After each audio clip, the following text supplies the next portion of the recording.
Morning, everyone, and I'll open the meeting at 9:02. We have Councillor, Joe Hancock online, and if I could ask somebody to move a leave of absence for Councillor Burkett. Councillor O'Neill. I'll move a leave of absence for Councillor Burkett. A seconder, Councillor Brompton. All those in favour? Yes. 8-0. If I could have someone move the minutes of the ordinary meeting held on the 13th of November 2025 be confirmed. Councillor Brompton. I move that the minutes of the ordinary meeting held on the 13th of November 2025 be confirmed. Seconded by Councillor Seawright. Could you two just change your names over? just in case I get it wrong. Thank you. Seconded by Councillor Seawright. All those in favour? Yes. 8-0. 24. 11.1 upcoming deputations and briefing topics. Councillor briefings December 2025. Councillor Brompton. I have to declare a conflict of interest on item 11.1. Description upcoming deputations and briefing topics. Councillor briefings December 2025. Declaring councillor as myself. The person with interest is myself. The particulars of the interest: I'm an employee of a renewable energy company, West Wind Energy. A proposed briefing topic is Community Benefit Fund and Rating, Renewable Energy, which will have a direct impact on my employer. The type of conflict is declarable, and I will leave the room while the matter is discussed and voted on. Thank you. Does that mean you're out of the room now, or you're just going to be out of the room then? It's out of the room when the briefing happens. When the briefing happens, yeah. And with this one, councillors, this report, we've been throwing up what our topics we've got coming up in Yes, advance. that's right, Just yeah. particularly for those ones where you have a declarable conflict of interest and you wish to stay in the room, and this is the opportunity to declare it now. So Yeah. let's see when we have a brief. So everybody else is good? So 11.1 upcoming deputations and briefing topics. Councillor No. briefings December On this, 2025. because it's a declarable, I get that, we will still have to vote today, or someone will move something to allow you to vote on the matter. I said I was They're going to leaving the room. Or we have to, We're not doing it now. This is for us to be able to. you won't be, you've just gonna declared an receive interest them. on item 11.1 and you'll be like, leave now, but I thought the whole idea, and we did this for one last meeting, and it wasn't treated like that. It was about the upcoming briefings. Yeah. There's no briefing happening. This is just so we can declare an interest for upcoming briefings. I understand that, and I must have missed that, Meryl, Yeah. Councillor Brompton, but the matter at hand is today, the upcoming deputations. You've just declared an interest on that report. We have to deal with that report. I know you're going to leave then, Yeah. but it's on today. So it's only if she was going to ask to stay in the room, we would have a vote now. Yes, that's right. You would have a vote to stay in the room because for the upcoming brief to decide on that. That's the whole purpose And of that because she's report. going out of the room, Councillor, if you leave that there, we can take some advice on that, whether it's the matter at hand or not for future I'll ones. leave It's now. just the structure, because you've declared an interest to say you're going to leave the room. The matter is before us today. I know you'll leave when you said you're going to, but how do we deal with that? because usually it only comes if someone wants to stay in the room. And of course. No, last that's not how time- we've got to have this rolling Okay. now to. Yeah, righto. I'll leave the room now, just Yeah. in case it's necessary. Yeah. Thank you, Councillor Brompton. Councillor Brompton's left the room. Councillor Vincent. Because the decision is actually today, we're receiving a noting, but we're actually endorsing that these are the items that are coming before council at the next workshop. I mean, But she's leaving the room. Yeah, there's a couple. We can take the some last from meeting I departments to voted on. clarify. It was I really- went out for the briefings because I wasn't interested in staying. Yeah. Like yesterday, and I voted in favour of the motion because I didn't have any intent to stay in the room. I didn't Yeah, think well, I'd be no, interested. I think we should be consistent here. If this is what we've done, Yeah, that's fair. But We'll take some advice on it. I'm not just worried, we don't yeah. I'll talk to Damo with the department, but it was to capture those declarable ones. Yeah. Which is fine.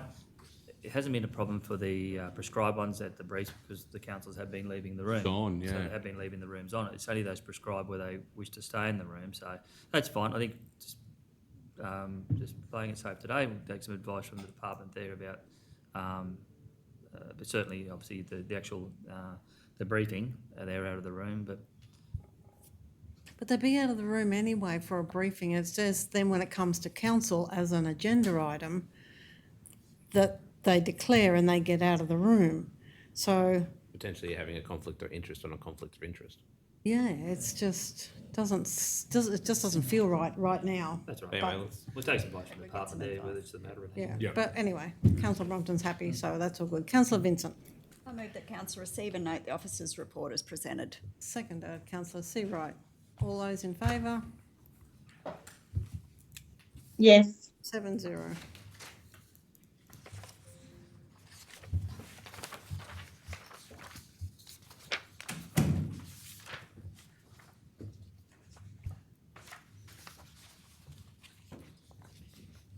Councillor Brompton is back in the room. 11.2, monthly report, actions from council meetings, October 2025. Do I have a mover? Councillor Seawright. I move that council receive and note the officer's report as presented. Have a seconder? Councillor Vincent. Would you like to speak, councillor? thanks, Mayor. Anyone like to speak? Councillor O'Neill. Thanks, Mayor. I'm supportive of this. I think this has been a welcomed report for council. The decisions that we make, on individual basis, very important. We want to make sure that they are implemented, and I think it just shows how quickly that's happening. Yep, there's a couple of outstanding ones, but all in all, I think the actions from the staff post every meeting and enacting the decisions of council should be noted. But this extra layer of governance that we've introduced, I think, is a good one, and I think the community will be appreciative that we're keeping on top and making sure that the decisions that we make on their behalf are being actioned. So well done. As I just probably just anything further from that last one there, obviously when there's 3 parts to a resolution, then we might have actioned the first 2. We just got to probably, Yeah. we are reflecting that in the comments. It'd be nice if we just put a bit of a tick next to that way. At least you can see The ones that are done. 2/3 of it's done or whatever. So They're actually just crossed out the bits that you've done. Is that in this one, or is it another? I think that was in the other report there. Oh, It's okay. just not Yeah, sorry. in this one, but yeah, we have started doing it in the Yeah, others. So. good. And thanks to Kel for that. All right, let's go to the vote. All those in favour? yes, 8-0. 12.1, adoption of amended 2025-2026 operational plan. Councillor Brompton. I move that pursuant to section 1045AB of the Local Government Act 2009 and section 174 and 175 of the Local Government Regulation 2012, council adopt the operational plan for 25-26 as presented. Seconder? Councillor Vincent. Would you like to speak, councillor? Yes, thanks, Mayor. We've done significant work on checking through, a bit like we've done with the resolutions, of making sure that things are completed, and there were some things from last year's operational plan that weren't completed, so we've asked for these to come forward into this year's plan, so there's a continuing watching brief on those. So thanks to Rob, Brett and the team for the work on getting this in a way that's usable and readable. And also in a briefing the other day, we had a discussion about making sure we included a sport and rec strategy into the operational plan now that we have staff in the role. So this amended plan is realising those 2 things that we have asked to have done. Thank you. Anyone else like to speak? Let's go to the vote. All those in favour? yes, 8-0. 12.2, Mungalala Progress and Sporting Association Inc. User Agreement, Mungalala Recreation Grounds. Do I have a mover? I've got some. Councillor Davis? You have to have a mover before questions, don't you? Yeah. Yeah, I'm happy to move and I've got Seconder? questions. I'm Councillor happy to- Vincent, I've got you have a questions question? as well. Yeah, Councillor Davis, you have a question? Yep. Do I have to say the resolution first? Yep. Thank you. I move that Council 1 enter into a user agreement with Mungalala Progress and Sporting Association for a 5-year term for use of the Mungalala Recreation Grounds being on Lot 1 of CP M54413. 2, accept responsibility for the ongoing costs of providing electricity for the Mungalala Recreation Grounds. 3, authorise the Chief Executive Officer or Delegate to execute the user agreement. My question, Leah, Manager Leo, is just that have you been in contact with the club, with the Progress Association, and is there anything different in this user agreement as compared to what they did have? Through the chair, yes, we have been in contact with the Progress Association, and this is formalising the arrangements for the use of the facility. And is there anything different in this compared to the last one? It was identified through the meetings that the electricity costs, the association were paying for the electricity costs, and have asked council to accept those responsibility of the electricity in the user agreement. And is that in line with every other user agreement we have? Yes. Yep, thank you. Councillor Vincent. Mine's just on page 52. Oh, that's of our paper. So it's Schedule 1. Just with the condition report, where it's got to be reported to might just need to be updated. It's just got Roma there. Might be facilities, maybe. Through the chair, I yeah. missed it, sorry. Oh, sorry. Item 11. Oh, yeah. Just got the Roma Directorate there. And also in regards to the cleaning, some have that they do the cleaning, but we also do the cleaning on our page 55. So I just didn't know if that was just a little bit confusing in the dots where it says the contractor does the cleaning, but then it also has that they clean the facility. Okay, we can look So into would that and just, correct it. Thank you. Maybe amendments or thoughts. Yeah. Thank you.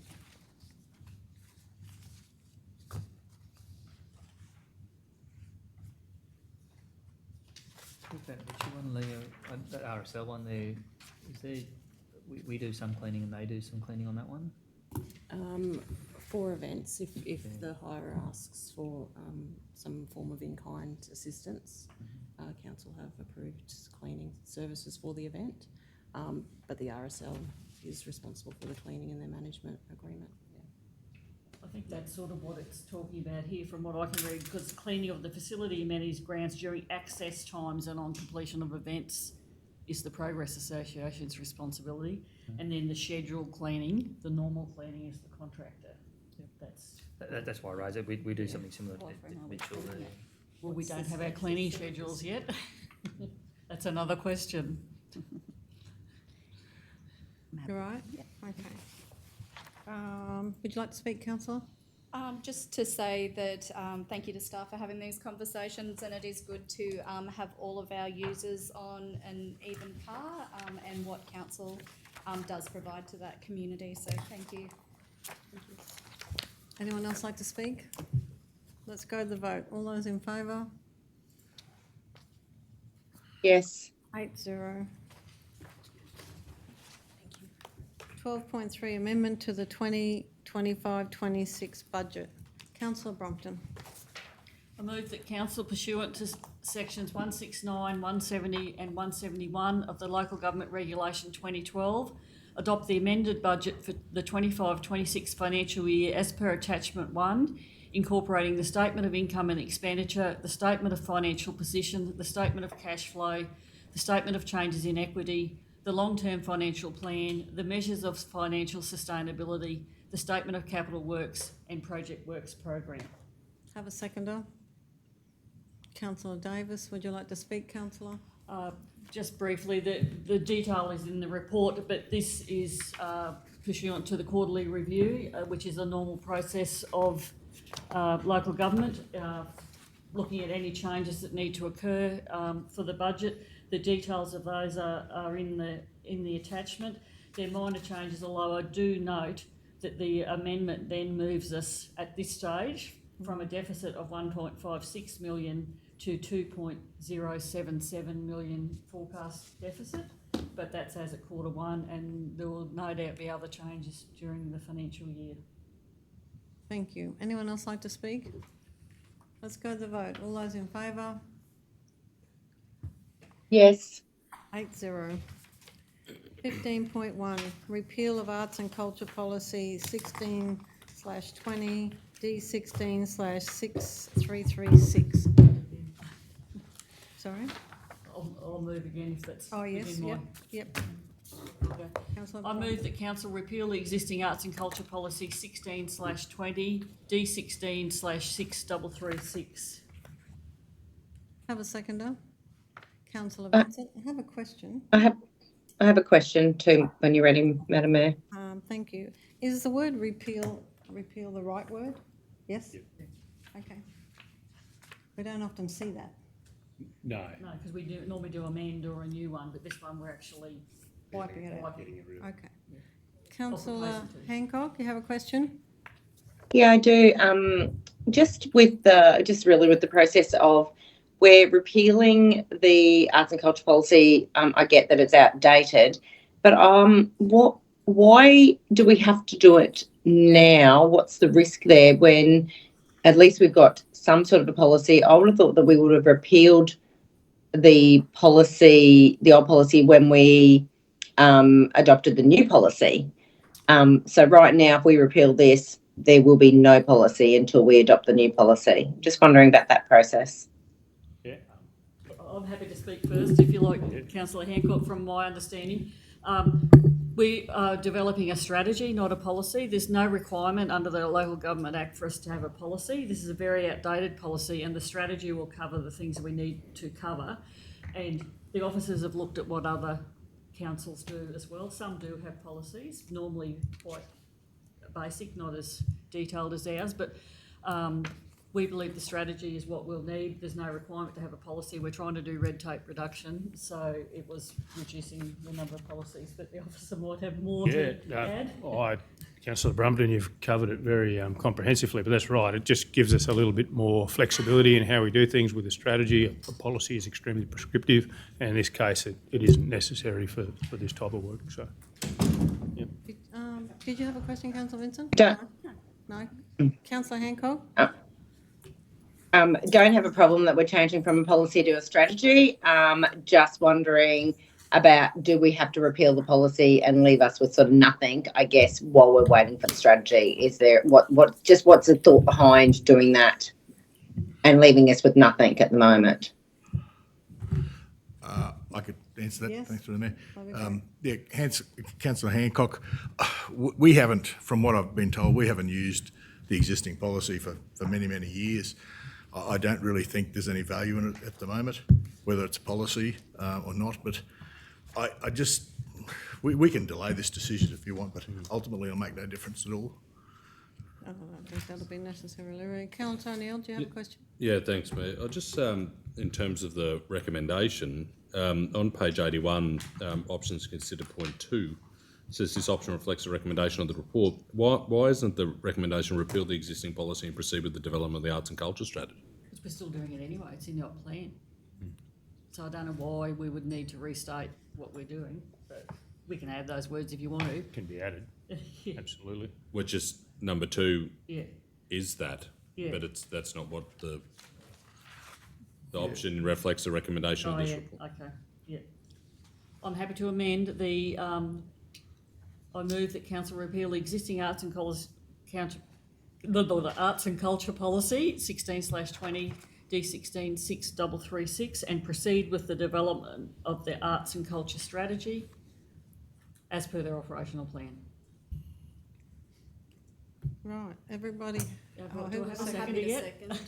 Who seconded it? Councillor Davis, you happy with that? Do we have any more questions? Would you like to sum up, councillor? Hang on. Oh, sorry. Did you speak before? I've Or spoken. just answered?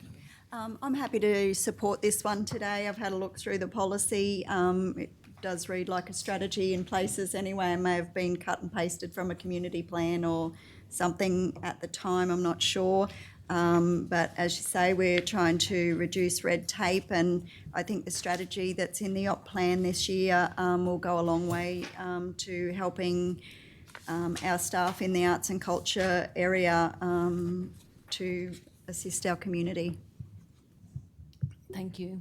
Anyone else like to speak?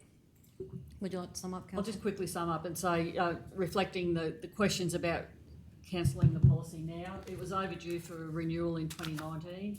It's not a legislative basis, so I think I don't think there's any risk with removing it now as part of our governance review. Obviously, a lot of the old policies were picked up as well, so I don't think there's any risk to us to repeal the policy now. We know we're working on the strategy, and there's no officers haven't been using it as a live document in any case.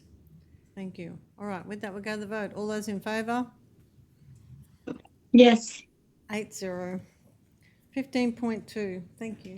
15.2, Roma Clay Target Club Future Facility Development Priorities. I have a conflict on 15.2, Roma Clay Target Club Future Facilities Development Priorities. So declaring councillor is Councillor Wendy Taylor. The person of interest is myself. I'm the treasurer of the Roma Clay Target Club. Oh, full stop. And I'll leave the room while the matter is discussed and voted on. Type of conflict? Oh, it's a declarable, prescribed conflict of interest, and I'll leave the room while the matter is discussed and voted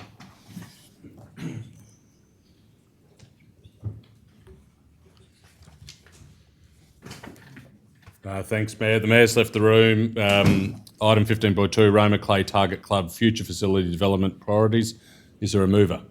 There is. Councillor Flynn. Yes, I'll move that Council acknowledge the correspondence received from the Roma Clay Target Club Incorporated regarding its priority infrastructure improvements, thank the club for its significant contribution to sport in the Maranoa region and for proactively sharing its future development priorities with Council. 3, collaborate with the club to progress the identified priority projects. And 4, support the club in identifying and applying for relevant external grant funding opportunities. Thanks, Councillor Flynn. Seconded by Councillor Seawright. Does the mover wish to speak? I think this is a very exciting project given the Brisbane 2032 Olympic legacy strategy, and hopefully that through the activities of this club and the support from those external grants that we may be able to bring some Olympic sport to this region. Thanks, Councillor Flynn. Speaker against? Further speaker for? Councillor Seawright. Yes, in support of Councillor Flynn's words, I think it is an absolutely amazing opportunity for us to achieve a legacy project for our community, one that with these, national, not already national, but then it will be a world-class facility to continue for many, many years. I really thank the club for actually proactively looking at this opportunity, and the detailed report and letter and correspondence sent through from the club, Mr. Nugent. It brought a lot more light to the project as well, and I really hope we can, the club and us, we can all work together to help them achieve this goal, because it's going to be a lifelong project for Roma and bring so much to the area over many, many years, not just the Olympics. So, thanks, Councillor Seawright. Further speakers? Councillor Brumpton. I'd like to speak for this too and acknowledge the Roma Clay Target Club. They've already, as we've said, got national class facilities. We've already got a member of the club, at least one, who's been involved in the world governing body. They are leaders in this field. It would be really great if the Maranoa and Roma could be acknowledged by getting a world-class facility here. And obviously having the Olympic Games coming up, this is the ideal time to try and capture some funding, and I really appreciate the work the club's done to bring this forward. Thanks, Councillor Brumpton. Further speakers?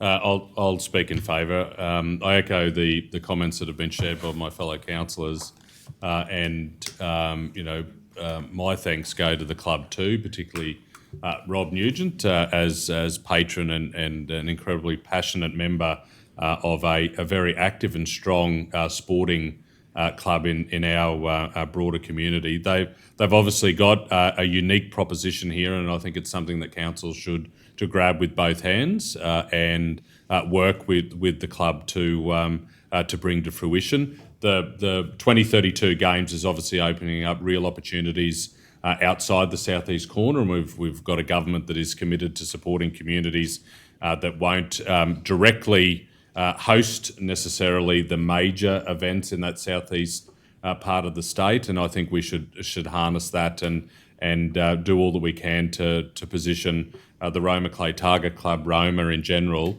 as a welcomed investment into this sport. So we've got a bit of work to do, but this decision today will see council put our full backing behind this sporting code. Any other speakers for? Does the mover wish to sum up? Yeah, just with regard to the external grant situation, the club has been in discussions with the members of the South West Region Department of Sport, Racing and Olympic and Paralympic Games, had meetings, and there'll be continuation of those discussions over the next couple of weeks to attempt to have the support of the grant funding applications continued. Thanks, Councillor Flynn. With that, I'll put the motion. Those in favour? Yes. That is carried 7-0. Thanks, Councillor Brompton.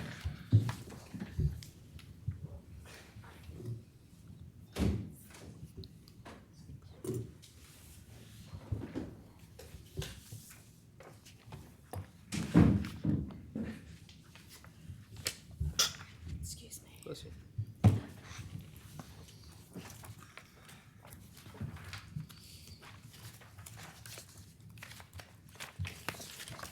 15.3, Tourism and Community Development 2025-26 Planning Projects Framework and Process. Do I have a mover? Councillor Vincent. I move that council endorse the proposed planning frameworks and processes outlined for the development of 1, updated community and local plans, 2, regional tourism strategy, 3, regional arts and culture strategy, 4, regional sports and recreation strategy. Seconded by Councillor O'Neill. Would you like to speak, Councillor? Yes, this is more projects that have come out of the operational plan this year. We've got very out-of-date community plans, and our strategies are all out of date as well. So we're trying to do it as strategically as possible so we don't over-engage with our community. And that's not in a negative way, that's in a not trying to tie them up from their day-to-day world, but to do it so it's holistic and respectful for them as well. So thank you to the staff that have briefed us already on how it's going to be. And as portfolio holder for tourism, I look forward to coming along when there's stakeholders involved so I can hear what they've got to say firsthand in the development of the tourism strategy. Thank you. Anyone else like to speak? Councillor O'Neill. I'll speak in favour. I think the framework is an exciting one. I think this will work. The way that it's been presented to us, I can see that there's going to be very strong engagement from our community, and one that will see meaningful strategies adopted by council, but most importantly, I think for us going forward, the actions that will fall out of those strategies. Government want to see the right strategies in place that have the buy-in of the community, and that we have, actionable,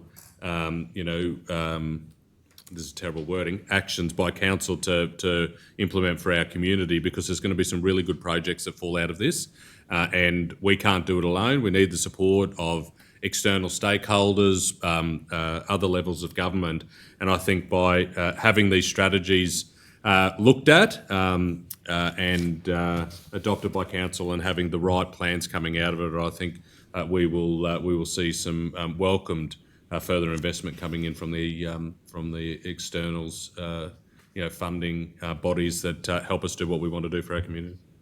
Thank you. Anyone else like to speak? Let's go to the vote. Yes, please. Oh, sorry, Councillor Hancock. Thanks, Madam Mayor. I'd just like to say this is so exciting to see this report in today. This has been long overdue. I have been looking forward to seeing the beginning of updating these community and local plans and renewing, doing our tourism, arts and culture, sport and rec strategy. I'd like to just really thank Manager Tony Klein and his team of the presentation they gave to council with how we're going to go about doing this. I think it really fits well with how this council is thinking, and also with where our community is at the moment. I appreciate that there has been a lot of hard work go into community and local plans, sport and rec plans, art and culture plans, tourism plans in the past. And so we're not starting from a clean sheet of paper.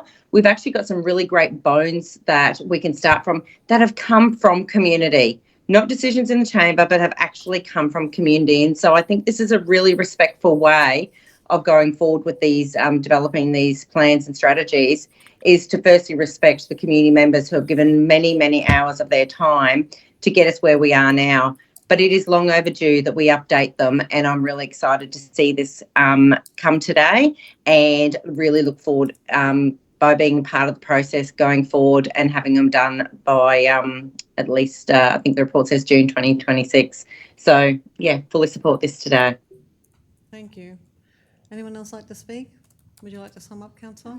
Just quickly to totally support what all the other councillors have said. I'm really excited that it's going to be a one-page. It's very simplified. It's going to be easy to read. It'll make it easy for staff to be aware of it. New staff, it'll be easy to see. And also for us to get an oversight on all the projects that are out, what's happening in our community.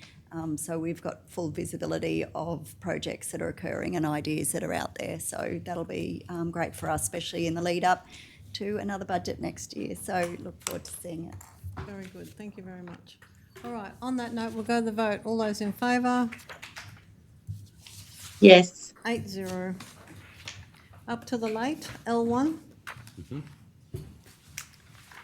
Monthly financial report as of the 31st of October 2025. Councillor Brompton. I'll move, but I do have a couple of questions. But I'll firstly move that council note the monthly financial report for the period ended 31st of October 2025. Have a seconder. Councillor O'Neill. Questions? Councillor Brompton. Director Brett, just a couple of questions. Page 9, which is the exec summary, I think our little half circle things need some work done, because the first one, the operating one, 4.39 million overall, it was going to be anticipated the other way. It's 4.39 going towards 1.56, and it should have been a 1.56 credit, so they aren't reflective. And I don't think the second one probably even reflects the proportion towards the. So it's all very well to do things graphically, but they actually have to be correct to make easier reading. And then in the notable variances in the officer report, it talks about employee actual on costs is behind budget by $1.2 million. It says actual on costs. When you go to note 3 on the statement of comprehensive income, the lower on costs are noted as 675k. So that's not 1.2 million. I think 1.2 million is the total employer and councillor costs. And I suppose I'm disappointed too that the note says employee costs are behind budget potentially due to higher capital works or flood damage. I mean, when they're 600,000 under, I'd like to see something a little bit more, it is or isn't, because these cost centre managers should know. I mean, there's 315k for one at Surat. Surely it should be clear to the cost centre manager what the reason for the underspend is, not just a potentially it's due to this or that. It's a fair variance, and it would be nice to actually have the commentary reflect what the cause of the variance actually is. Thank you, councillor. Yes, I will make sure I get that fixed, and I'm happy to send something afterwards, just to, if you prefer, just so that you can make sure you're on top of it. But because we won't see another one of these reports until the new year, so it's probably worthwhile doing that, I would suggest. Yeah, well, I mean, we're working hard to get these so they're easy to read and understandable, but if it's not reflecting Yes, I what we absolutely need agree. to see, we need some more work on it. Yeah. Is that it for you? Well, then, councillor Brompton, would it be, given what you've raised, and to the director's point that we won't see another one until the new year, we have a meeting in a fortnight. Is it worthwhile deferring this until then to have this updated to reflect the points that you've raised today? I'd be happy to see some more detail into it, if we can have those things Yeah, okay, sure. commented on. Would be good. So you'll just move to defer this until the next ordinary meeting? Councillor Vincent had a question though. Did Yeah, I you have a want to question put that too. in the mix, or? Yeah, this is probably more just from, I think I know the answer, but just in case others are reading the report, the difference between project close and project complete, that's just in capitalisation, or is that just different? So what you're looking at there, sorry, through the mayor, what you're looking at there is when we complete or we finish the works, it's a bit like what we call practical completion, I guess. You finish the works, but the actual thing isn't closed until we capitalise and we make sure the data's in our system. So it's still an active project until that bit's finished. No, I thought that was the answer, but I just thought there might have been others in the community that are reading it No, that that's were a fair. little bit Yeah, good point. It's unsure of confusing that. terminology, but there's a lot of accounting Yeah. things that have to happen after a course. project is finished. Yes, and the only other one is when there's a project in, and I'm just picking on this one, the Romero CS building, there's nothing. Is it a current project that's got no budget, or is it waiting for funding, or is it just the data just hasn't filtered into the boxes? So if they've got zero, that will mean the project should be being carried forward. And you'll see, now that we've adopted the amended budget, those projects you'll see the budgets against them. Okay. But it would indicate that there hasn't been any actual spend against it. So Yeah, if you've there's got zero, nothing. there's been no spend and there's no budget allocation. So otherwise it shouldn't be there. Cam, did you have an update on that one? Or mate, you right? All right, councillor Flynn? Just a question overall budgeting wise. In this report for the month of October, we are predicting a surplus for the 4-month period of 5.84 million. Yet when we go to our budget report that we passed earlier today, we are predicting a $500,000 deficit in that report. I just don't understand how if we're 5 million in front now, or nearly 6 million in front now, we're going to be $500,000 behind when we come to the end of the financial year. So that earlier report, the councillor there was with the carryover capital works there too, was factored in, saying there's probably an extra 400,000 involved in that. As I said, Q1, when you look at the actual revenue expenditure, we are tracking pretty well. Our revenue at the sale yards is way up. Our revenue at the quarry is way up. But that's where we're at this point in time. Going forward, like the revenue at the quarry, we had a lot of material on the ground which we sold, and with very little expense because we had it on the ground from last year. We've got Glenn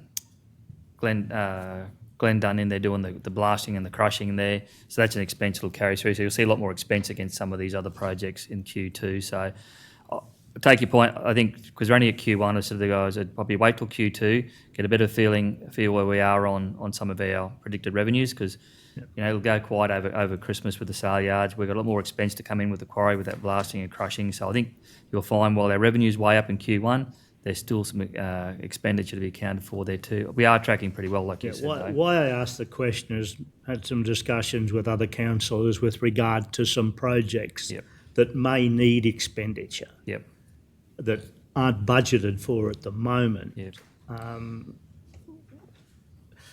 I see that a report showing that is going to frighten the rest of the councillors from going through to make that expenditure in the remainder of this financial year.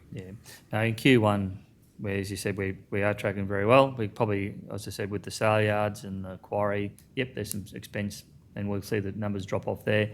But there is some project we've discussed at portfolio there, which we believe Probably not in my portfolio. There's a good one. There's a good one in that sport and rec one that we've probably identified too. But and we've got some projects we know we're going to come in under budget on and probably make a bit of profit on some as well. So we've identified that as a Q2. Q1 was just a bit early to come and start throwing in extra projects into Q1. Q2 gives us a bit better understanding. So that's the intent. Is in Q2 is to probably. Is there some additional projects we can throw in? But I just felt with Q1 it was just a bit early. But you're right. At the end of Q1, our revenue expense, we're tracking along pretty well at the moment. So depends when the expense is planned, though. We're only in October. This is for October. We've still got a lot of this financial year left to go in terms of the works and the expenditure that come with the deliverables. So. Yeah, totally agree. But I think it's better to be saying we're $5.8 million in surplus at the moment. They're saying we're $5.8 million negative. So, we do have a little bit of elasticity in our budget if expenditure does come up. Yeah, That's what I'm saying. Well, the reason that's year to date, and one of the reasons we're ahead is $2 million of that is the QRA flood event money that's come in before the expenditure. So while it looks like we've got $5 million sitting there, some of that because the revenues come in before the expenditure, a bit like sale yards revenues up and quarry as well. And we've heard from the quarry report that we're going to have more expenditure there. So that's a year-to-date thing. We're still projecting a deficit at this stage until we know what else happens during the year. It's a bit like having, received your pay but not paid your rates bill yet. You've got money in the bank, but you've got stuff that's got to come out. And it's the two things they're going to fight: the quarterly budget updates against the monthly reporting. Mm-hmm.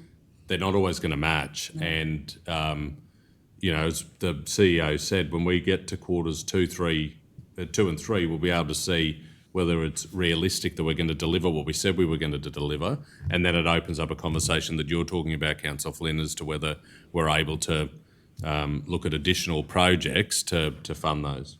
If I may, Madam Mayor, the other thing just to recall when you're looking, or to remember when you're looking at this is how we've budgeted as well. So if you look at budget versus actual, if it's close, if it's tracking close, then it means you're budgeting correct.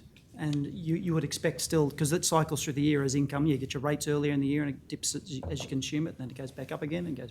So you'll see that sort of movement occur across the year. So if budget and actual are lining up, then we know our budgeting's fairly close, and you could expect then your end of year to be fairly close. If you're seeing a big disparity between the two, you might ask some more questions, certainly. Yeah, just a question on that. Saying that the 2.2 million has come in these figures, does that include what we're actually owed? Like 2.2 million's come in, but say for the figures for October for the sale yards, we're not going to get them till November.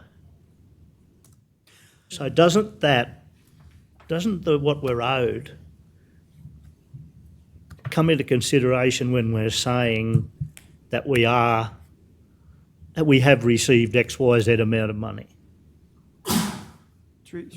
Yes, absolutely. There is. I guess there's an element of it. So, and if you're relating to grants, for example, you'll actually see. And I know I'm trying to be too much of an accountant here for a moment, but we record revenue and expense not on a cash perspective, obviously, based on an accrual perspective. So when we've done the work, we'll show the revenue. If we know we're going to get it. So then you'll see it's a bit like they become a debtor. So if you pick on the sale yards, that's probably more of there'll be a small timing variation with the sale yards because that's much more, the revenue and the expense are much closely related, so they line up much closely. So the invoicing happens and the payment happens fairly quickly within that window, so they should be fairly well aligned. And I guess if you've got larger sales, then yes, you'll get a bit of a distortion. And then as the year dips on and you have less or lower sales, then it'll catch back up again. I'm not sure if that quite answers your question though, Councillor Flynn. Yeah, that's fine. I'm just looking for answers, that's all. Councillor Brompton, did you want to defer this? Yes, I move to defer this report with the update to the next ordinary meeting of council. Who seconded that? Councillor O'Neill? Yep. Okay. Are you happy with that? Okay. Let's go to the vote. All those in favour? Yes. 8-0. L2.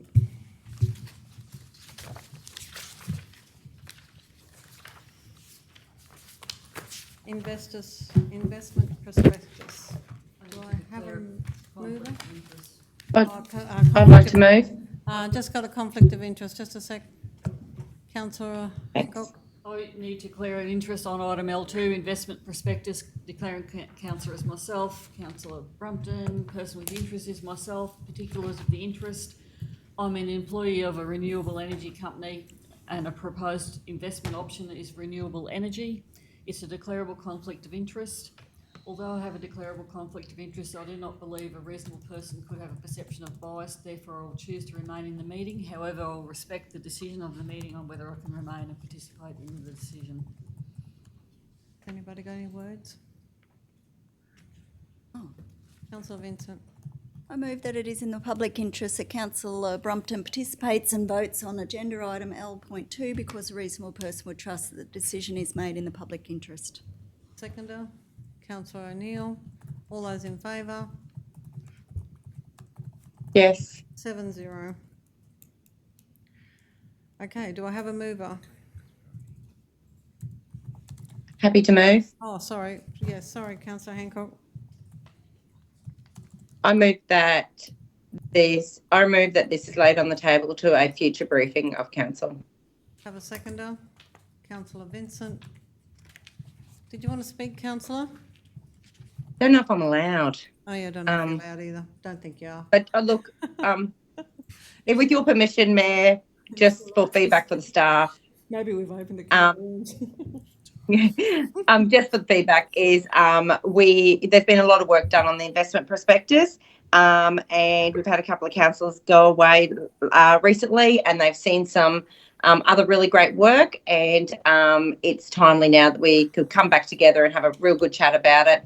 Let's do this prospectus once and let's do it right. And I know it's been a long time coming. We're nearly there. So just ask that it comes back to a future briefing so that we can get it right before it goes out. Thank you. Okay, we'll go to the vote. So, Mayor, just for completeness, though, you don't need a seconder for a procedural motion to lay it on the table. You need a seconder if the council is moving to defer it until a future council meeting. So it's one or the other. So she's a future council meeting after a briefing. Yeah. Oh, via a briefing. Yeah. Yes. I move that we defer this to a future council meeting via a briefing. Right, thank you. Councillor Vincent, are you right with that? Yes, I am. Yep. Okay. Director Jamie did have We probably shouldn't say we, sorry, this item is deferred. Sorry, Cal. Through the mayor, I'd add that we do actually have our new economic development officer starting on Monday, so this will be probably an excellent opportunity for them to take this on as an initial project to wrap up, and I think they'll probably have a very good fresh set of eyes to work with council on finalising. Well, that'll be good. Thank you. Yep. All right, let's go to the vote. All those in favour? Yes. 8-0. L3, Pool Safety Program. Do I have a mover? Councillor O'Neill. I'll move that council waive building application fees for domestic pools and domestic pool safety inspection fees throughout the region during December 2025, January 2026 and February 2026. Seconder, Councillor Seawright. Would you like to speak, Councillor? Thanks, Mayor. This is a consistent approach that we've had in previous years, albeit the timeframes may have been a little bit different. I think given what's happening in Roma with the build of the new Denise Spencer Aquatic Centre, anything that we can do to assist our pool users, our domestic pool users, I think is a positive step for council, and equally those domestic pool users, we should be working with them to ensure that the safety standard of those pools is to the highest level, which is a positive impact for community as well. Councillor Seawright. I just wish to speak in favour of this. I want to actually reach out, thank the entire council team, regardless amongst the councillors and the planning, to bring this forward and create these opportunities for our region locals to actually, have these waivers in place to actually install a pool. I learnt something during a briefing that anything over deeper than 300 mil actually needs an approval. So I mean, that those blow up pools that can go over 300 mil actually need to have that approval. So it's something great for our community to look towards to have this inspected and make sure they can meet the compliance regarding that. Yeah, very good. Anyone else like to speak? Councillor. Just had a question. With the GL that this is, or work order that this is coming out of with community obligation, there obviously is money in here, but does that mean we're going without something that's already been allocated for that? Through you, Mayor, this budget account, it covers development application lodgement fee waivers as well as hall and facility hire fees. So they're the two things that it covers. I did do some sums based on stats over the last campaign. So that was in summer of 22-23, council did 17 inspections during that time, and the value of that was $6,600. During that campaign, we only waived the pool inspections for existing pools, not new pools. So there's potential that it may cost council a little bit more this year for waiving building application fees for new lodgements. So based on, if council did 20 inspections during the program, and half of those were for new pools, so involved a building application, it'd cost just over $11,000, or that's how much revenue we would be foregoing. Yeah. Thank you very much. Happy to support. Just one question, do we have the staff available to do those inspections? Through you, Mayor, we do have one pool safety inspector on staff at the moment, or that will be available during the campaign period. So it may just be that people will have to book with a couple of days' notice. I think he's in the gallery. Council, we did have 2 trained staff there. Obviously, one's on maternity leave, so we're down to 1 at the moment. And as Danielle said, it'll be just by booking, so may not be able to do it the next day, but it might be the day after. Sort of thing. All right. Does anyone have any more questions? Anyone else like to speak? Let's go to the vote. All those in favour? Yes. 8-0. Would someone like to move us into close? Do we need to go into close? Got L4. Oh, is it an L4? Oh, sorry. I didn't have a number. I thought it was just a Well, it will be notice of L4. that motion. Okay. Yeah. L4. Request for additional event support, Surat Christmas Street Party. Councillor O'Neill. I'd like to move the council approve an additional allocation of $1,000 to the Surat Local Ambulance Committee to enable the provision of free children's rides and entertainment at the 2025 Surat Christmas Street Party, to be funded from GL 2880.2001.2001, which is the M&S budget. What's M&S? Material and services. Oh, material service. Right, got it. I was thinking something party. Of Street. Surat? Have a I don't second. think it's specified as Surat, is it? No, it's managerial and support, material and services budget. Jamie's here. I'm happy to second, Mayor. Seconded by Councillor Hancock. Councillor O'Neill, like to speak? Yeah, thanks very much, Mayor. I think I brought this back today because we've received correspondence from the Ambulance Committee in Surat, who have put on the Surat Christmas party for a number of years and have been supported by council through the community grants for a long, long time. They obviously applied through council through the community grants under what was the old policy, and then we made rightfully the decision to enact the new policy. But it has left them at the point now, as we know from the correspondence, which is referenced in the report, that they would be unable to support the community in the way that they had in previous years. And so I'm just asking council to consider for this year that we consider this again in today's report, so that we do support them, and we look at, as we touched on a fortnight ago, how do we address the Christmas events as part of our events policy. And I think there was broad agreement across council that we would look at that for next year. But given that we've received the correspondence from Surat, acknowledging and thanking council for the contribution that was adopted last week, but highlighting the shortfall that they incur in terms of delivering what has been a really popular annual Christmas event. And the lead-in time now is very, very tight to be able to seek additional support elsewhere. And that's why I brought it back to council today to consider an additional $1,000, acknowledging it doesn't quite get to the full amount that they have asked when we combine the grant from a fortnight ago and the additional support that I've put forward today. But it is going a long way to supporting this event this year, and as I say, work with the community in 2026 as we work under the new framework the council has adopted. When is their street party? Councillor Hancock? Saturday the 6th of December. The 6th, did you say? Yes. Excellent. Anyone want to speak against? Can I propose an amendment? Yes. That Council 1 approve an additional allocation of $1,000 to the Surat Local Ambulance Committee to enable the provision of free children's rides and entertainment at the 2025 Surat Christmas Party, to be funded from GL 2880.2001.2001 Materials and Services budget. 2, work with the group to identify other funding avenues for future events.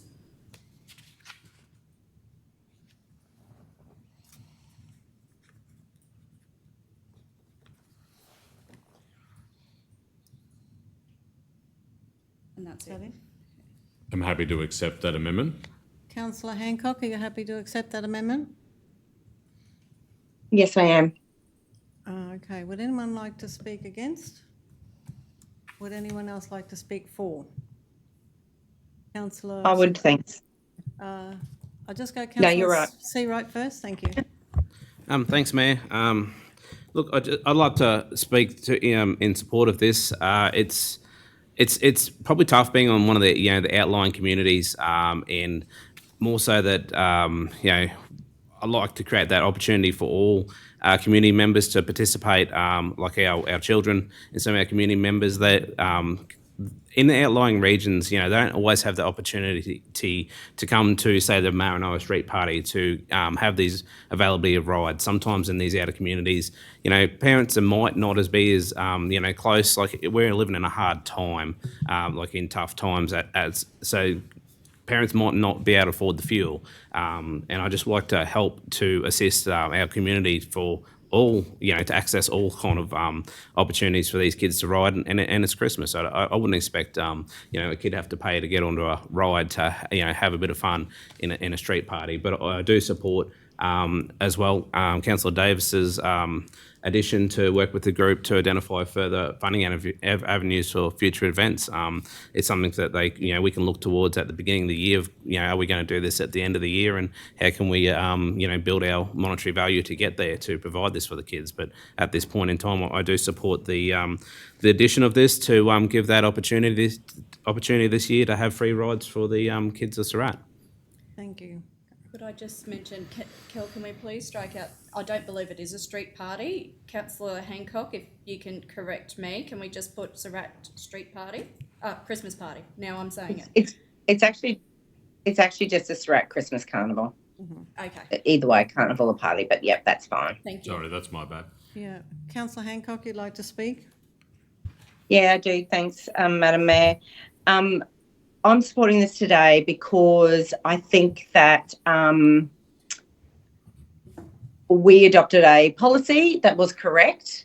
It was just the timing of the process that this has been caught up for the Surat Local Ambulance Committee. I'd like to acknowledge that the Surat Local Ambulance Committee has been running for over 20 years. For the last at least 10 years, they have absolutely done the correct process. They started off being able to get some drought funding to support their event. Then when the drought broke, they have applied for community grants to support this Christmas carnival for many, many years. They have never written to council and just expected a handout. They have always gone through the community grants application, and I think that that's really admirable for them. They've done the correct process, and even for the latest round of community grants, they actually still did the correct process. They had their application in on the day that the community grants opened, and it was under the old community grants process and policy that didn't stipulate that the events were separate from our community events. Council then pulled that and went out with their new policy, but the applicant did apply under the old policy. So it's just about the timing for me that this has happened for this community.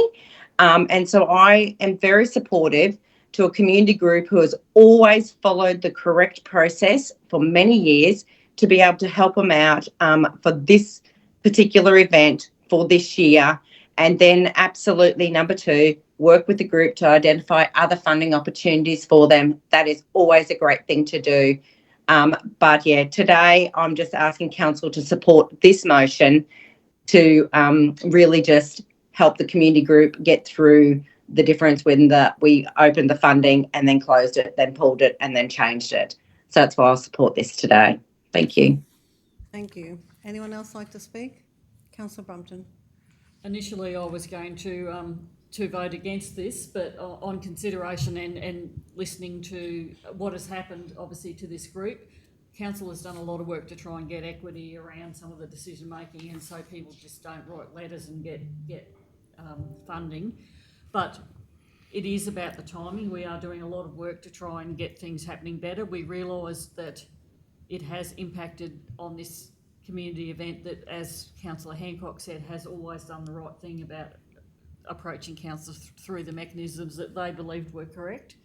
And it is a timing thing with our change of policy, so I'm happy to support that change for this year, and let's look at how we can work with them to make sure that future events can still go ahead. Anyone else like to speak? Councillor Vincent. I'll speak as well. Yeah, I was similar to Councillor Brumpton. We went through the process. I ran on being more fair and transparent around the region to ensure that all around the region was getting some funding. With the addition of part 2 there, where we work for further funding avenues, I know there was budgetary items within this grant that could have been funded elsewhere. But on this occasion and due to the timing, I'm happy to support this one today. Thank you. Anyone else like to speak? Councillor Davis. I'd just like to thank the mover and seconder for supporting the inclusion of point 2. I as well came today thinking, sticking hard to that policy, because it ensures equity, fairness for an event held anywhere in the region, that they can expect that financial support from council. Not that council's in a position to provide all of the funding, but there is support, and it's really clear in our events assistance policy at the moment what they can expect if successful. And also speaking about grants are never always oversubscribed and never a certainty. So I think the inclusion to work with the group, because I would hate to be, everything's going up. I've seen, some rides go up by $6,000 from one year to the next. So I think this is a really good way to future-proof and protect our events that our community have come to expect. So thank you. Anyone else like to speak? Would you like to sum up, Councillor? Thanks very much, Mayor. Thank you to the councillors that have contributed to this debate. I am pleased it's going in a particular direction. I wasn't too sure if it was going to. This is a unique set of circumstances that have been clearly articulated by a very well-established, community organisation in one of our smaller towns that has a track record of delivering a really good event for their community. I do think the Christmas events are unique, and I'm just not talking about Surrat's.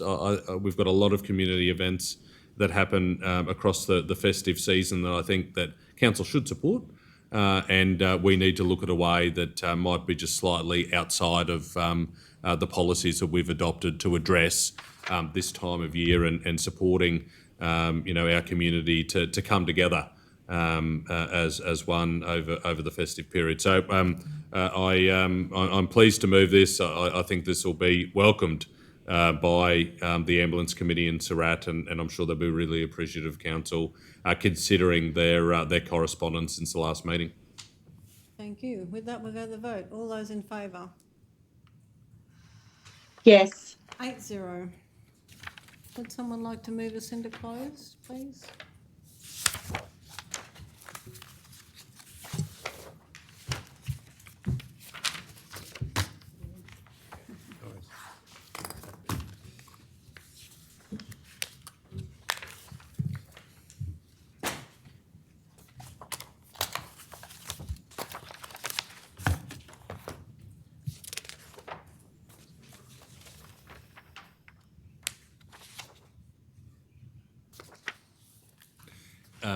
Mayor, can I ask, is there a need? Oh, I don't know. Is there a need? Got a question. Yep, there's a need. Yeah. Yep. Thank you. Councillor Vincent, are you going to move us into I closed? am. I was just waiting for Yeah, Kel. just wait. That was all. In accordance with the provisions of section 254J3 of the Local Government Regulation 2012, the council resolved to close the meeting to the public at 10:08 to discuss confidential items that its councillors consider is necessary to close the meeting. In accordance with section 254J5 of the Local Government Regulation 2012, the following table provides the matters to be discussed and overview of what is to be discussed while the meeting is closed. Agenda 7C.1, endorsement of Transport Infrastructure Development Scheme TIDS Works Program 2026-27 to 2029-30. LC.1, simultaneous road closure and opening River Road. LC.2, application for surrender and reissue of permit to occupy Lot A on Crown Plan AP 14879. LC.3, IOR proposal. LC.4, 2025-26 Capital Works Budget Amendment, Waroo Sporting Complex Roof over Newer Amenities Project. LC.5, Roma Cultural Centre Air Conditioning Replacement and Upgrade Project. That's it. Have a seconder. Councillor Brompton, all those in favour? Madam Mayor, sorry. Yes. Kel, would you mind just scrolling down? Just the IOR. Sorry, I am online and I have missed the IOR proposal. I've got to declare a conflict. Righto, when you're ready. Sorry, Cal.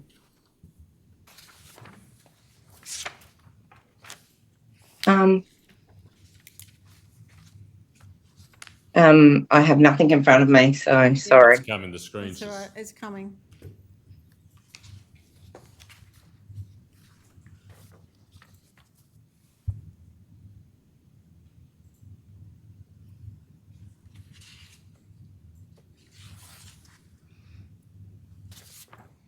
LC3.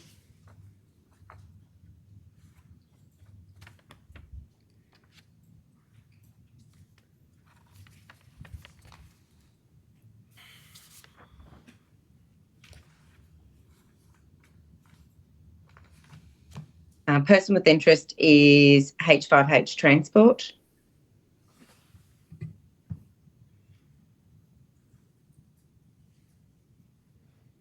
My husband, which transport in brackets, my husband and I.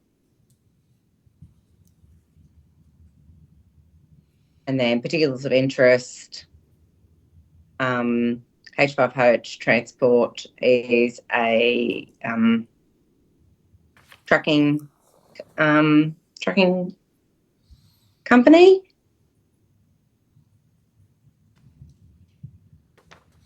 And type of conflict is prescribed. Type of conflict is declarable, and I'll leave the room while the matter is discussed and voted on.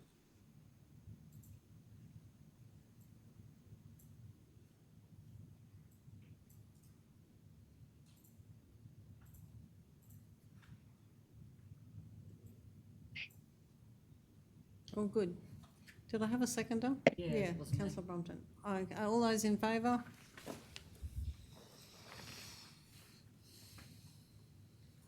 Yes. 8-0. Thank you. We're in closed.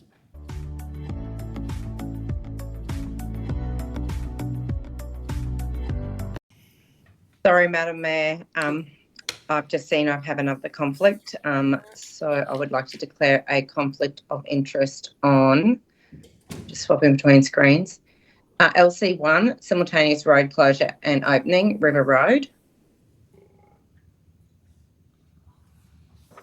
That baby definitely got to you. Yeah, sorry. Person with interest is GL and JM Hancock.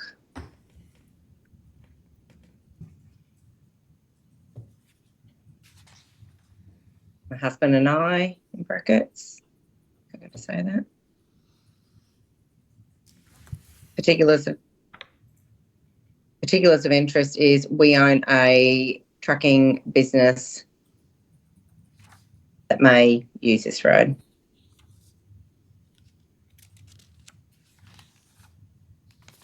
And it's a declarable conflict of interest, but I'm going to leave the room while the matter is discussed and voted on. I move we go back into closed. Seconder, councillor Brumpton. All those in favour? Yes. 8-0.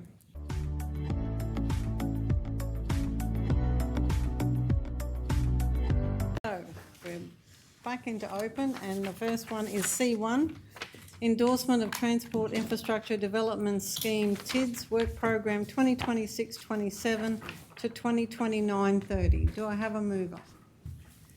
Councillor Davis. I move that Council 1 endorse the proposed Transport Infrastructure Development Scheme, TIDS, work program for 2026-27 to 2029/30, noting the 2026/27 council capital budget contribution amount is $1,728,563. 2, provide preliminary commitment to funding the contribution required for the 2027-28, the 2028-29 and the 2029-30 programs.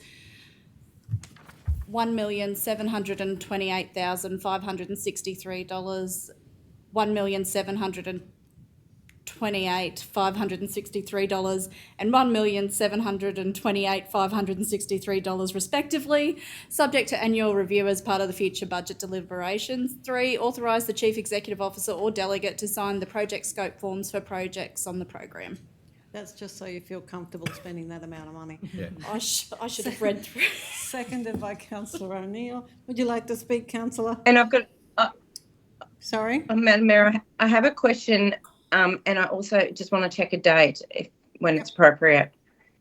When you're ready.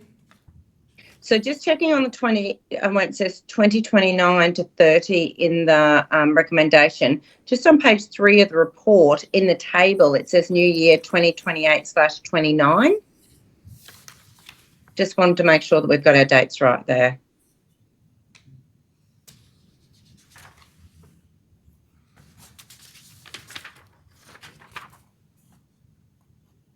Deputy's just checking that. Mm-hmm.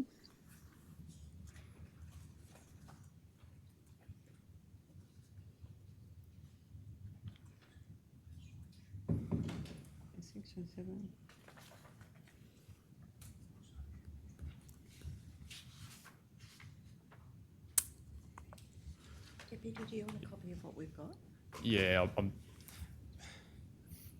just trying to have a quick look here. I think the typo's possibly in the table, not in the resolution, and that there. So, but when the table, it sort of flows. Deputy CEO, 25, 26, 26, 27, 27, 28, 28, 29. But we wouldn't be doing 25, 26, would we?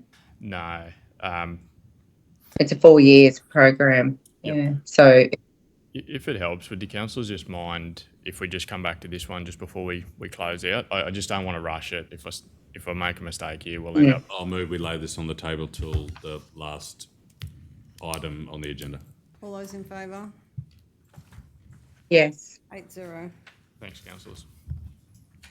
LC1, simultaneous road closure and opening River Road.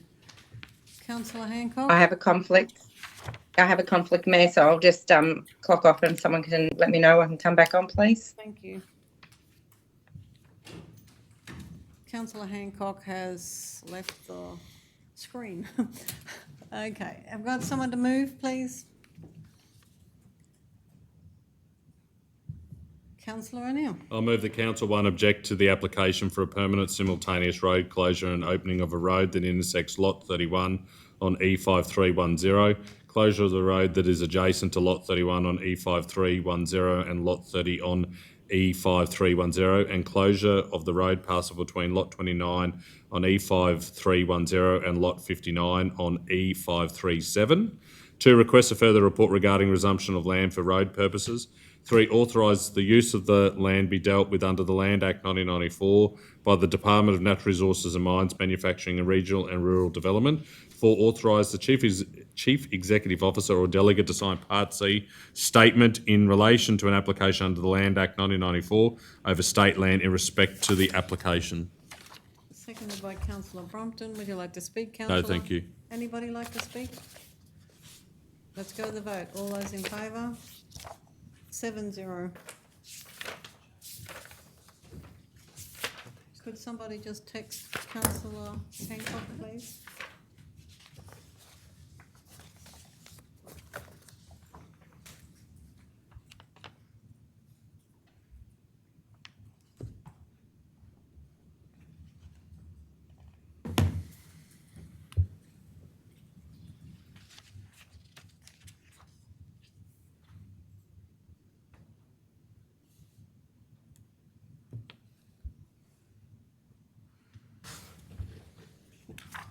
Councillor Hancock is back in the room.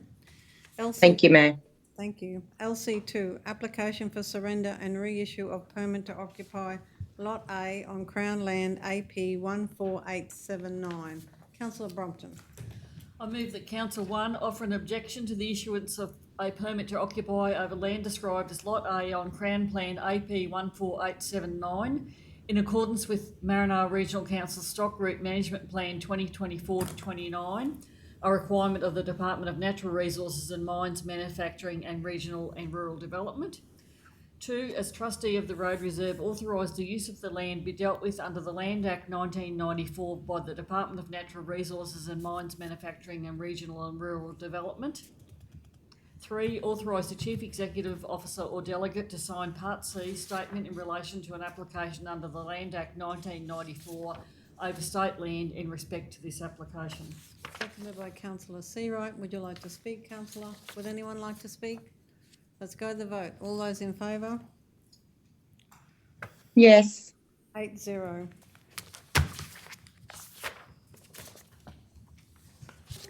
LC3 IOR proposal. Councillor Hancock, you're leaving the room? I am. Thanks, Madam Mayor. Thank you. Councillor Hancock has left the screen. Do I have a mover? Councillor Flynn. I'll move that Council 1 receive and note this report, and 2, thank IOR for the proposal and decline their offer. Have a seconder? Councillor Vincent. Would you like to speak, councillor? No, thank you. Would anyone like to speak? We'll go to the vote. All those in favour? 7-0. Someone could let councillor Hancock know, please.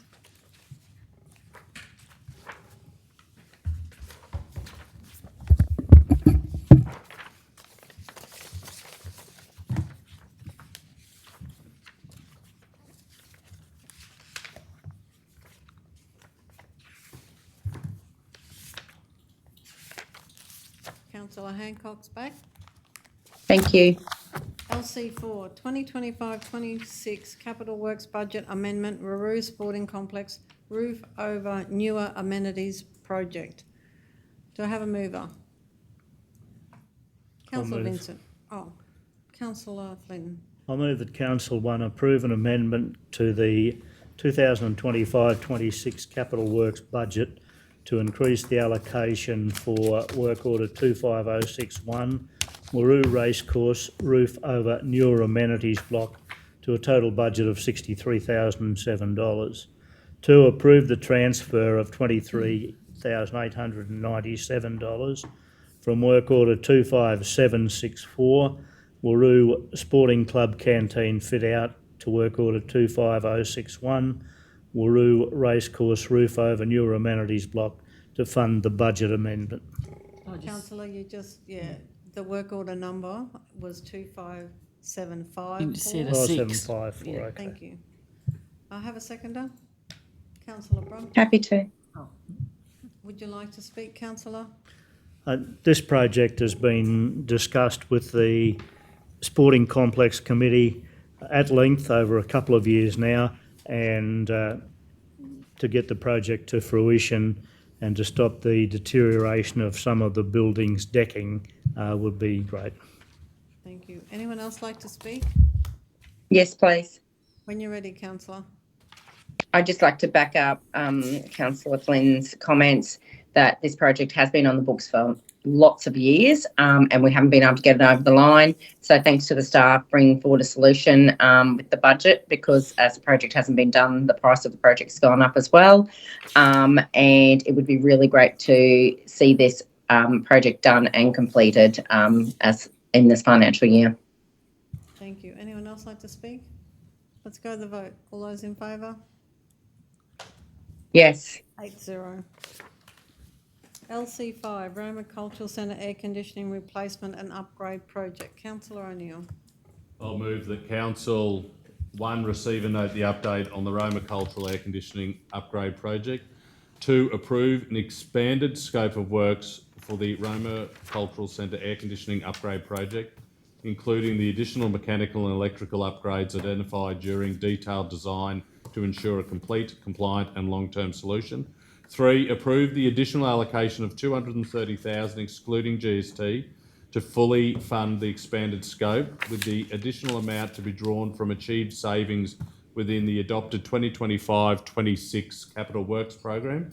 4, accept the tender submitted by NRG Electrical Queensland Proprietary Limited and authorise the CEO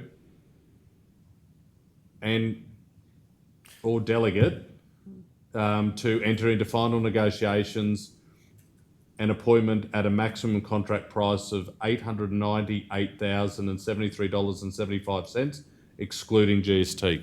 Have a seconder. Councillor Brumpton. Would you like to speak, Councillor? Thanks very much, Mayor.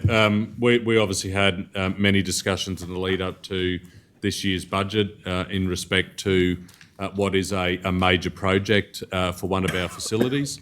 The Roma Cultural Centre and the Ernest Brock Room, the auditorium and Ernest Brock Room, air conditioning is well overdue for an upgrade. It served our community for a long, long time, but it's one of those things that's reached a point where we need to undertake significant investment. Moving from a evaporative system to a split system refrigerative aircon will benefit, of course, the hotter months of the year, but the cooler months as well. It is a very well-used facility in our region, and of course, is a regional asset that a council a long time ago made a big decision to, invest for the community, and it's upon us to continue to maintain it. There's no denying that we're getting a lot more humid days than we used to, and the evaporative systems just aren't cutting it anymore. So the need to do this project is now. Of course, the additional $230,000 is required because of the additional works that have been identified in this process. Again, future-proofing, the larger investment of the air conditioning units for those two rooms in this facility. So very happy to support this and look forward to it being used for years to come, and the users will be very comfortable with the new air conditioning. Thank you. Anyone else like to speak? Councillor Brumpton. I'd like to speak in support of this too, and just acknowledge that the extra dollars aren't because of an overspend on what we had thought. It was on the investigation happened, and there was a huge risk around our switchboard, which was a huge risk around parts, etc. Even now to us, to if anything happened there. So they've reached their end of useful life, and we can't get parts for it anymore either. So it was obviously timely to do this as part of that, because the load was going to increase with the new aircon as well. Anyone else like to speak? Let's go to the vote. All those in favour? Yes. 8-0. We just go back to C1 now. Deputy, if you've got. Yeah, so through the chair, the question. Councillor Hancock will have to drop off. Oh, sorry. Yes. It was C1 she had the issue with? Not for this one, not for this one. What was No, No, I'm done. Oh, it was the TID. Sorry, beg your pardon. It was LC1 you had the issue. Yeah, this was her question. Beg your pardon. Yep. Yeah, so it's just in the report, the table with the blue column is what was adopted on the previous year there. So whilst it says new year, it's sort of providing some background that was adopted in December last year. It's actually attachment number 2, which is the 29-30 year program. So that I'm comfortable with the resolution as it stands, but thank you for raising that so that it wasn't a basic administration error, but hopefully that clarifies. Because it's just got the 12th of December 2025 on there. Yeah, yep. That was raised yesterday as a topographic error. So, but yeah. So we're all good with the resolution? Yeah. Yeah.